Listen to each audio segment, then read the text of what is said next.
Bienvenue dans ce nouvel épisode de Métanoïa, un podcast où l'on parle de transformation intérieure et de foi.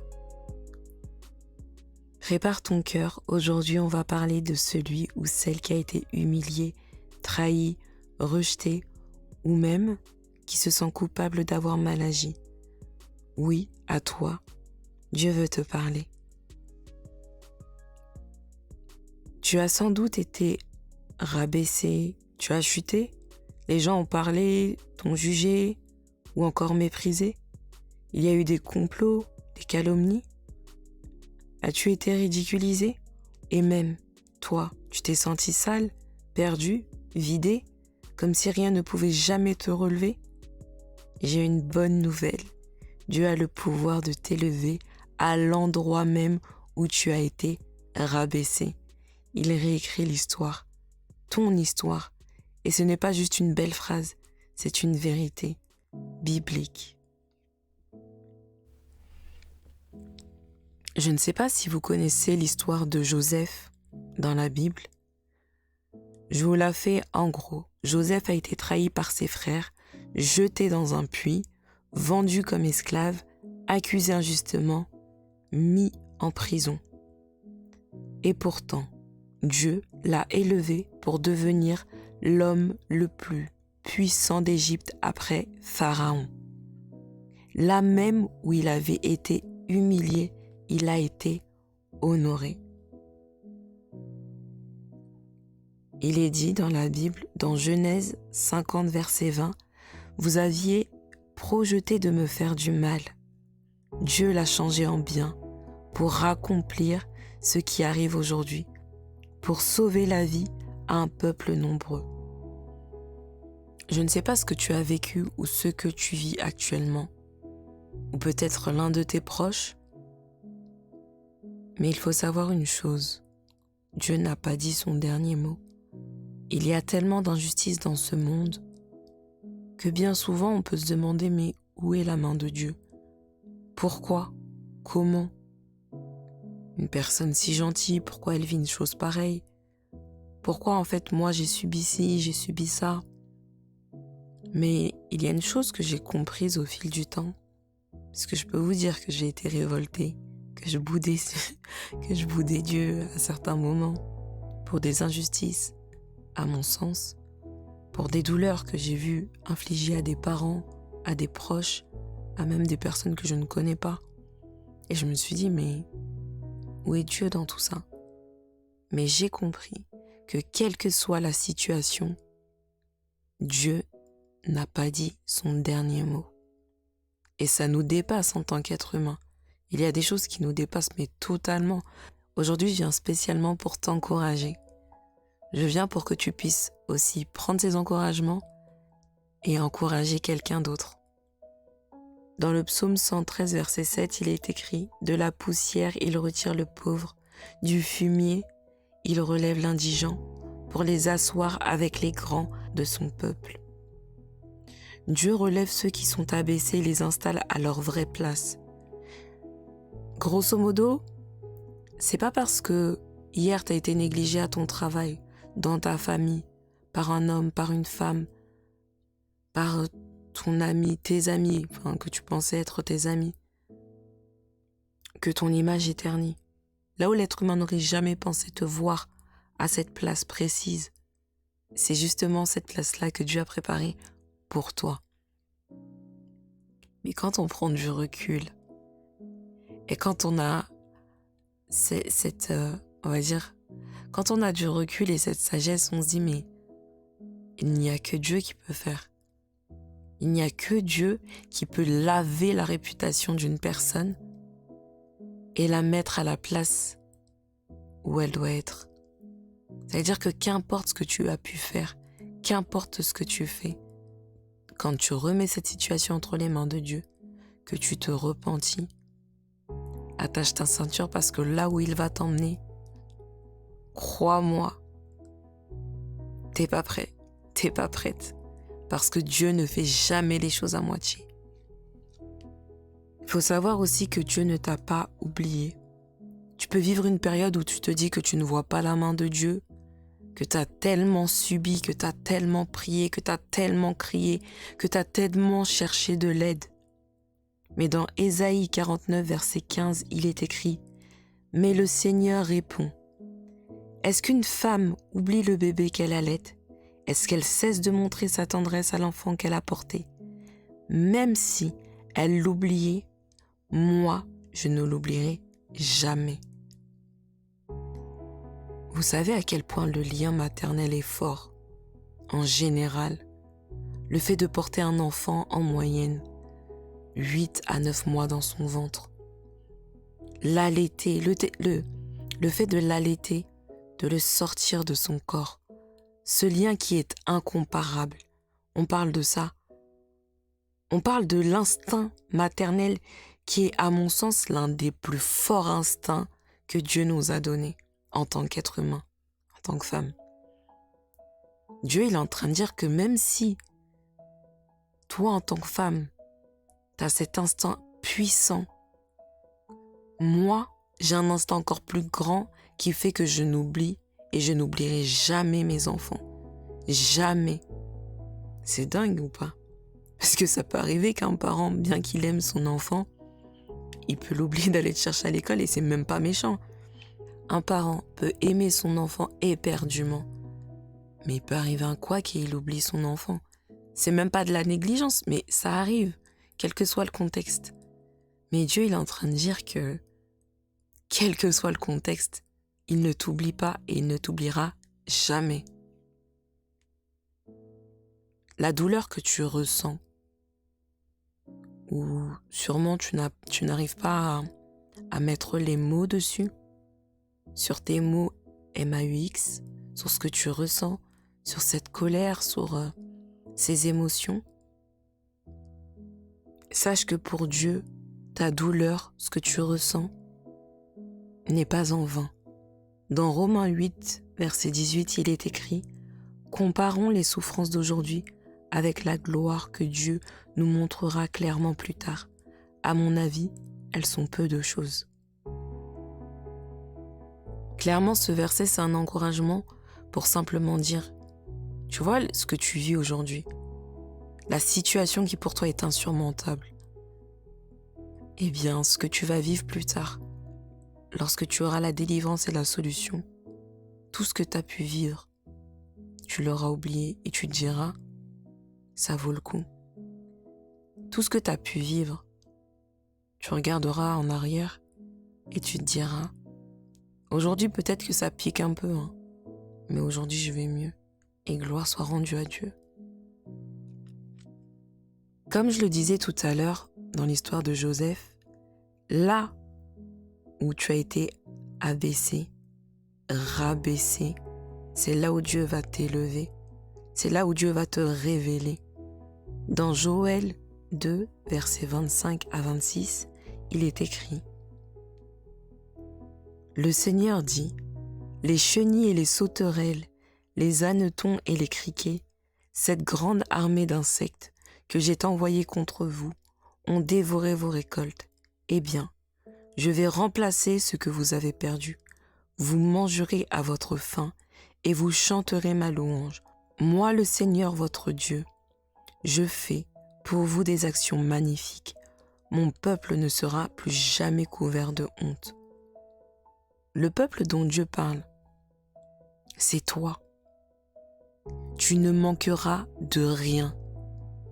Là où des choses ont été détruites dans ta vie, là où en fait tu ressens un manquement, Dieu va le remplacer.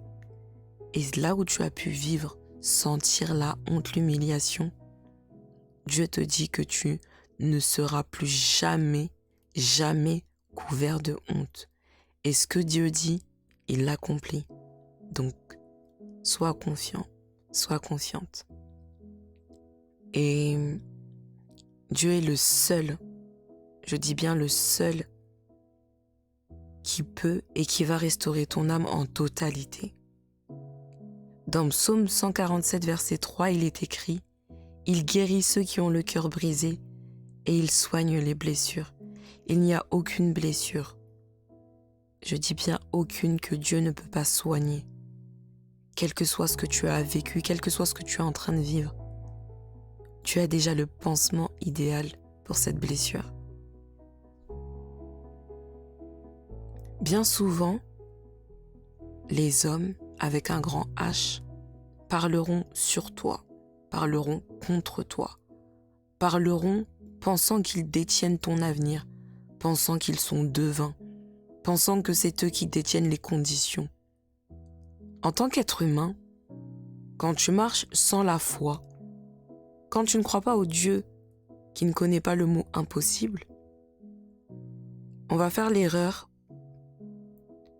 de parler sur la vie de quelqu'un en disant « Vas-y, tu n'y arriveras pas » ou « Ça sera trop compliqué » ou « Vas-y, elle n'est pas faite pour toi, elle réfléchit ».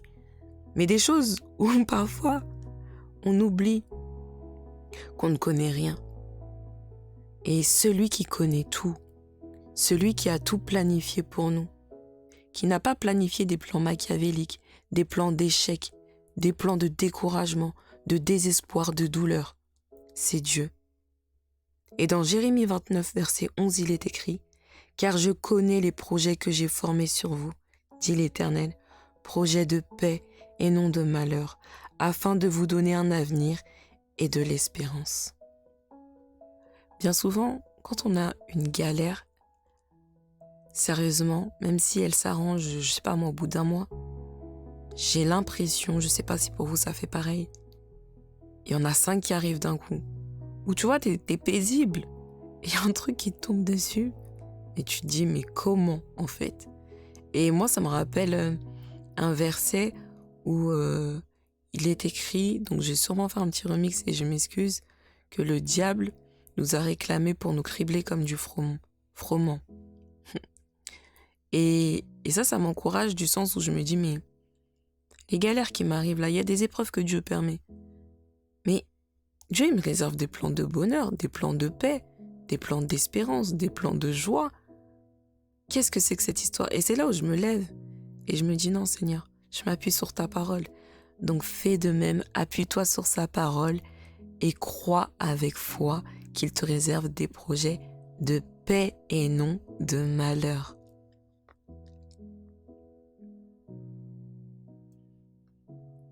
Bon, j'ai une petite anecdote. Elle peut faire rire certains. Parce qu'en fait, c'est à propos d'une plante. Moi, personnellement, ça m'a fait rire intérieurement. Au final, il faut savoir une chose, que quand tu es à l'écoute de Dieu, il te parle vraiment de toutes les façons. Quand on dit qu'il parle tantôt d'une manière, tantôt d'une autre, il faut vraiment être à l'écoute. Le mois dernier, je suis partie en voyage et je n'ai pas pensé à demander à ce qu'on l'arrose pendant mon absence. À mon retour, elle était dans un état catastrophique. Pour vous dire, les feuilles tombaient, elles étaient desséchées, en plus elles étaient bien grosses, donc j'étais vraiment dégoûtée. Et je me suis dit, bon, clairement, c'est fini, j'ai tué ma plante. Pour moi, c'était un échec. Mais j'ai décidé de retirer les feuilles mortes, de l'arroser et de la déplacer. Après quelques jours, il restait que la tige. Elle était toute marron, genre desséchée. Honnêtement, j'étais sur le point de la jeter, mais je sais pas pourquoi, je l'ai pas jetée. Et en fait, au moment où je suis rentrée de voyage, ce que j'ai oublié de vous dire, elles étaient 2 qui étaient desséchées. J'ai parlé à mes plantes et j'ai prié sur elles. Et donc, pour revenir à la plante où il restait que la tige et tout, marron, je comptais la jeter, mais je sais pas, une chose en a amené une autre, j'ai vaqué à d'autres occupations, j'ai totalement oublié. Un jour, j'étais en train de prier pour une situation qui pour moi était chaos. Toutes les circonstances, quand je vous dis toutes les circonstances, vraiment, prenez au mot ce que je dis, semblaient non favorables. Vraiment. Et je finis de prier et je vois que la tige marron de la plante en question, elle se fendait pour laisser apparaître du vert. Du coup, je me lève parce que je trouvais ça vraiment étrange. C'était vraiment un vert éclatant. Et je me lève et je vois qu'il y a 2 feuilles. 2 petites feuilles qui commencent à pousser. J'ai ressenti une joie. Ça peut paraître ridicule, mais c'est comme si Dieu me disait Est-ce que tu vois, même là où cela semble mort, impossible, où il ne reste plus rien, où tu te dis que c'est fini, que rien n'est favorable, moi, je te dis l'inverse, car rien ne m'est impossible. Je peux vous dire que j'étais requinquée. Et je me suis dit, clairement, il enlève les mauvaises racines, les grosses feuilles mortes, les parasites. Il ratisse la terre et il fait naître de nouveau. La plante, pour moi, ça représente une situation, ça représente des situations, des épreuves où tu es confronté, où tu te dis, mais... Et même les gens autour de toi, ils vont te dire, mais regarde, enfin, t'as des yeux, tu vois, tu réfléchis, c'est mort. Et c'est là où je me dis, mais quand Dieu décide de faire les choses autrement, faut faire vraiment preuve de patience. Et il en est de même pour toi. Là où tu crois que c'est fini, et que tu n'as plus rien à offrir, que c'est trop tard, que tu peux pas te relever, que tu as un cas perdu, que c'est déjà ancré en toi, sache que Dieu agit dans le secret. Il renouvelle, il restaure et surtout, il surprend. Clairement, ma plante, il n'y avait plus rien. Et je regrette de ne pas avoir pris une photo parce que je me suis dit que j'allais la jeter. Et Dieu, il lui a redonné la vie. S'il peut le faire pour une plante, à plus forte raison, il le fera dans ta vie. Il y a une phrase que j'aime tellement, parce que j'aime bien le phénix, enfin voilà. Dieu va te faire renaître de tes cendres. Ce que tu vis aujourd'hui ou ce que tu vis depuis des années, clairement, ce n'est pas la fin, mais le début de quelque chose de profond, de pur et de stable. Il va te relever là où tu as été abaissé. Ce n'est pas par hasard que tu écoutes cet épisode, c'est un rendez-vous divin. Loue-le d'avance, remercie-le d'avance. Prépare ton cœur, tu vas être surpris. Et je prie le Seigneur pour ta vie. Je remercie le Seigneur pour ton souffle de vie, pour l'être que tu es. Merci d'exister, merci de tenir. Et je prie le Seigneur, vraiment, en lui disant, Seigneur, tu connais la douleur de ton enfant. Tu connais ses nuits sans sommeil. Tu connais ses prières silencieuses. Tu sais tout ce qui a été dit sur elle, sur lui. Tout ce que ton enfant croit à tort sur sa personne. Mais aujourd'hui, je proclame la restauration, le relèvement, la paix et la justice. Seigneur, fais fleurir ce qui semblait mort, ravive son âme, change son deuil en vêtements de louange, son découragement en foi et en espérance. Donne-lui de voir qui tu es. Tu es le Dieu qui transforme la cendre en diamant. Tu es celui qui entend les cœurs, qui voit. Là où un homme pointe du doigt, toi tu relèves, toi tu prends dans tes bras d'amour.